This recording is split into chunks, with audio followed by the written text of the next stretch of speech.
Hello, everyone, and welcome back to the Engler Journey podcast. I'm your host, Olivia Vanderford, and today I have the pleasure of being with an agricultural enthusiast, Braden Benes, and it's so nice to have you here today. Thanks for having me on. I appreciate that. Yeah, I know when we were talking, you told me that you got your love for agriculture and cattle from your grandpa, right? Yeah. I did, yes. Growing up a little bit too, but yeah.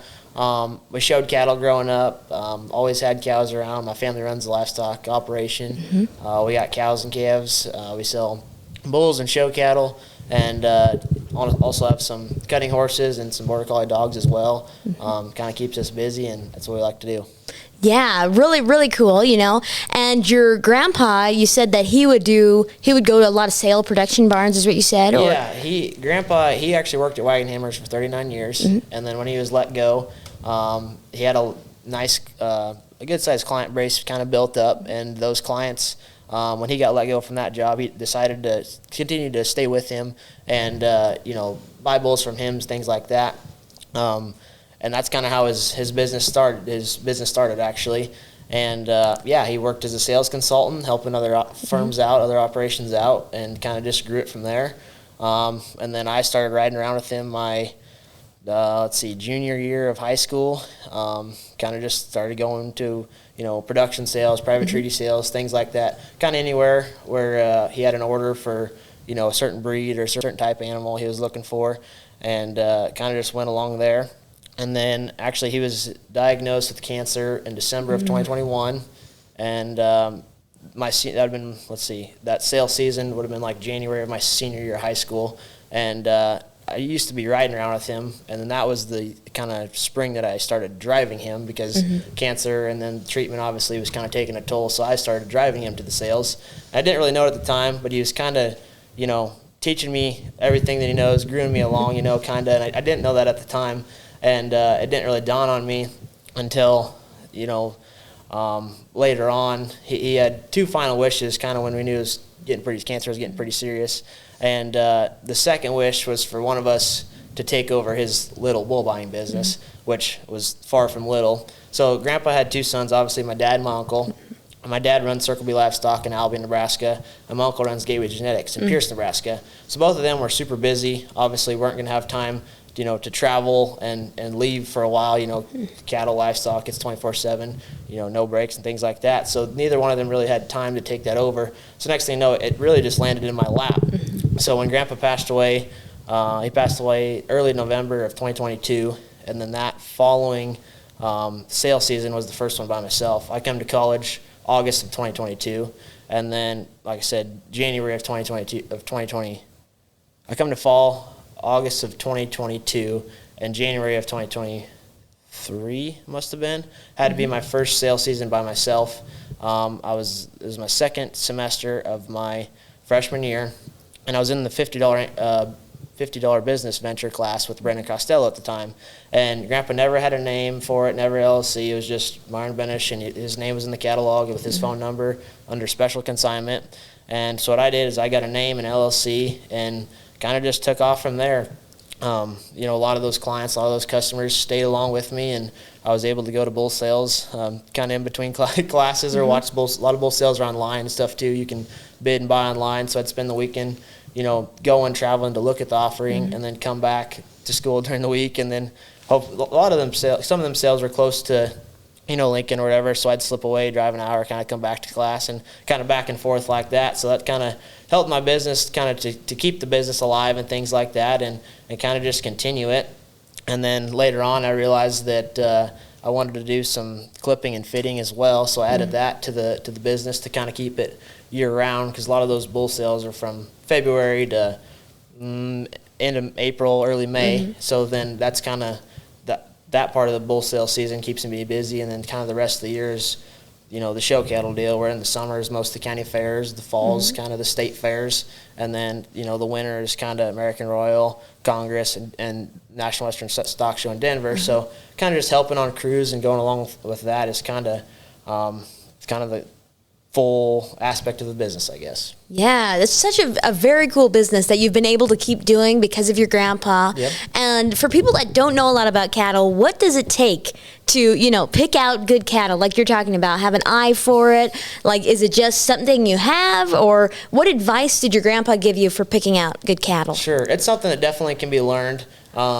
It helps me coming from an operation that raises cattle, so I can kind of see the functionality of those animals, of the showring animals, I guess is what I'm talking about. But no, it's something that can be learned. I definitely think that my grandpa had a very good talent for it, and I hope that I have a good talent for it, someday. But it's something that can be learned. The livestock judging team is a great place to start.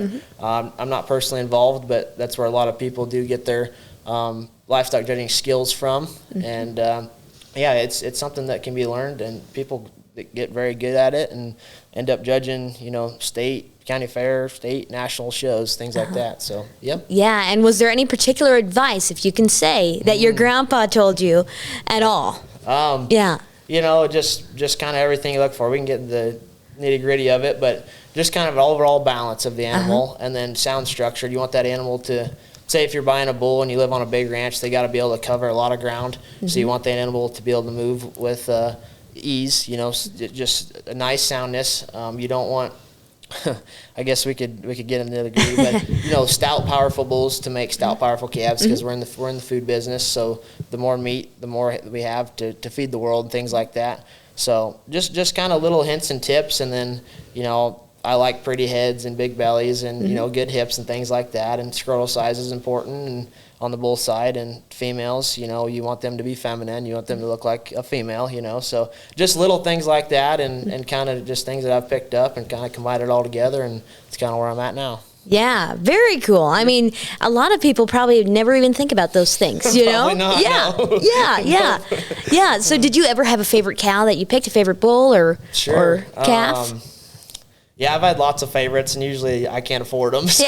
Yeah. But I guess growing up, I showed some steers and some heifers, and definitely had a steer that we raised that I was pretty proud of. He was an Eggsy 174 out of a cow that we got from my grandpa, and I ended up getting 4th overall at Albion with him. Was one of my favorite memories. Got to see my whole family there, and your grandpa was still alive at the time, and he hopped in the backdrop, and it was it was a really cool time looking back at all the pictures and things like that. I just kind of went through it the other day, so really cool to kind of bring up those memories and have something I can remember for a while. Yeah, so was that through 4-H or FFA? Yeah, that was 4-H, 4-H livestock shows. Yeah. You can participate at the county, state, or national level. The county fairs is kind of where people would start, and then obviously the state level is a little more tougher, a little more competition. Then as you keep working up to Exarban, and then Kansas City, the Congress at Oklahoma City, or National Western Stock Show in Denver. Those are kind of the top national level shows. And I mean it's 4-H and FFA, and that's what a lot of the kids do. Yeah, very cool. And I know that really impacts, students coming into college and their leadership skills when they're coming in from being a part of those opportunities. Yeah, I mean, work ethic, background, learning how to take care of an animal, because, when you have livestock, you have dead stock too. Yeah. So you have to make sure to feed and water every day, shade when it's hot, windbreak when it's cold. Yep. Just little things like that teaches a person, how to take care of something, and it adds more responsibility, and the people that come out of 4-H and FFA, they tend to be more responsible with kind of how they take care of things and things like that. So it's really a great opportunity for parents to help grow their kids into a nice young adult. Yeah, definitely. And now switching gears to Engler more. Sure. How did you discover the Engler program? Where are you from? I think you said you're from Albion, right? Nebraska. Right? Okay, very cool. So Matt and Joe Bruger was really big into the Engler program, and they were big into we knew they were coming back to the community. I was actually their water boy on their football team when they won the state championship, so that was pretty cool. So I knew them from a pretty young age, and like I said, they were super involved in Engler. Joe Bruger was the track pole vault coach, and I had a couple buddies that did pole vault, and every day we'd hear them talk about something cool that Engler's doing, or things like that. And that's kind of the Engler plug we got. And then we came up for me and a couple buddies came up for the Engler scholarship interviews, and we were fortunate to get scholarships. So we were super pumped about Engler, coming out of high school, and kind of just continued from there. Yeah, and what have been some of your favorite experiences throughout the program? Sure. Definitely like fireside event I like a lot. Pitch competitions are always fun to compete at. Classes wise, the $50 business was probably one of my favorites, but Tom's 101 class was definitely something that I will remember for a long time. I remember coming out of that class every day. I mean, you'd walk out the door and Tom would have you ready to run through a brick wall. You were ready to do anything and everything and conquer the world when Tom got done talking to you for 40 minutes or however long that class was, and that was definitely an experience for sure. Yeah, was there any certain moment or any advice that he gave in that class that you remember? Maybe not off the top of my head. Yeah. There was just a lot of good advice, to be honest with you. So. Yeah. I know he talked a lot about like the mountains, as that is a symbol, and always climbing the mountain. So I feel like that was something that was inspiring for me, and I think for all students too, just to remember that, if you fail once, just keep going and keep striving with your business. Yep. So, and has there been any other activities you've done on campus that have been impactful for you besides Engler? I'm part of the Nebraska Beef Scholars program as well. My class is currently putting on the Beef Summit, and just being part of that program, going to tours, going to see operations, how they function, kind of their thought behind how they do their day-to-day activities, is really something very valuable to me that I can take back home and maybe input into our operation or use a different version of it, kind of, and that's been very valuable to me too here at UNL. Yeah. And then have you had any mentors throughout UNL in the Engler program or just from home that have impacted your life? Sure. My other grandpa is Randy Rasby, who works as a sales ringman. He's actually works for the American Cattlemen. Okay, and I bounce a lot of ideas off of him, and he actually gives me a lot of advice too, kind of what we're looking for, EPD-wise, things like that, how much marbling, cattle shaft, ribeye size, things like that. He's really, really good on that side of it. And like I said, he's a ringman for a lot of the sales, so I get to see him and give him my bids a lot of times when I'm bidding on cattle and stuff too. So that's kind of fun. And he's been a big mentor of mine. Obviously, my dad, Reed Parker, was another one who I get a lot of advice from. Uncle Kevin Benes should be my uncle, like I said. People like that are really well connected in the livestock industry. And that I can call anytime is really valuable and really special to me.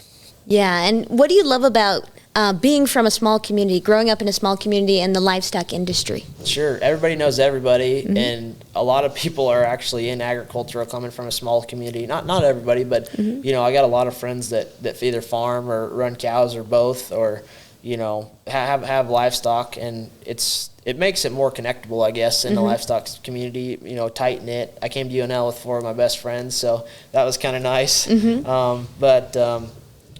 from a small community, everybody depends on everybody, and businesses are definitely important to come back to small communities. Yeah, and what do you love about combining both your loves of animal science and the show industry? Sure. Yeah. I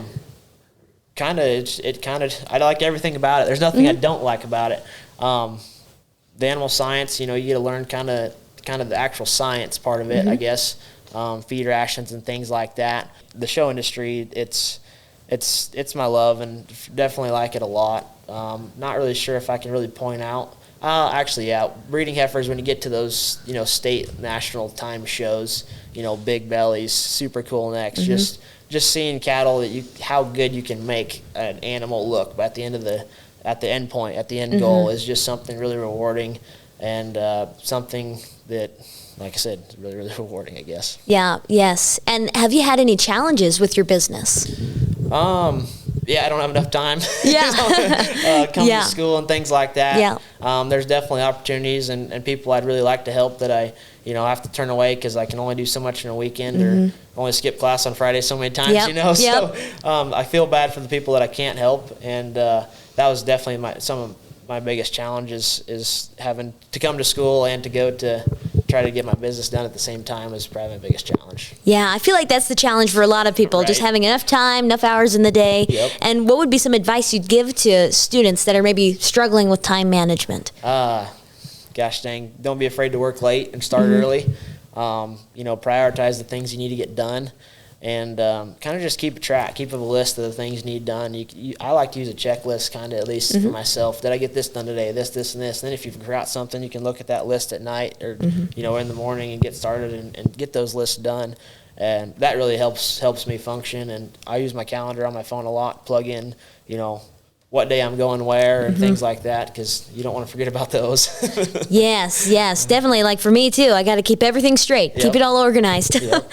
But yeah, so is there a certain song or book or movie that you think relates to your story in Engler or just the Engler program in general?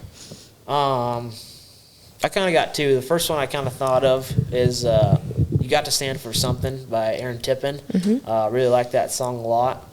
And if you got to stand for something or you fall for anything. And I think the Engler program does a really good job of, standing for something. The pillars in Engler are really good. Really like those a lot. The second song would be Backup Plan. It's kind of a new song by, I think, Bailey Zimmerman and Luke Combs, I believe.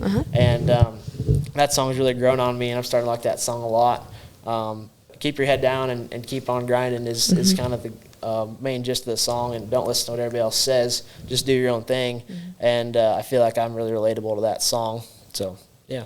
Yeah, those are great picks. I love that. So 20 years from now, what will you be most grateful for being a part of the Engler program?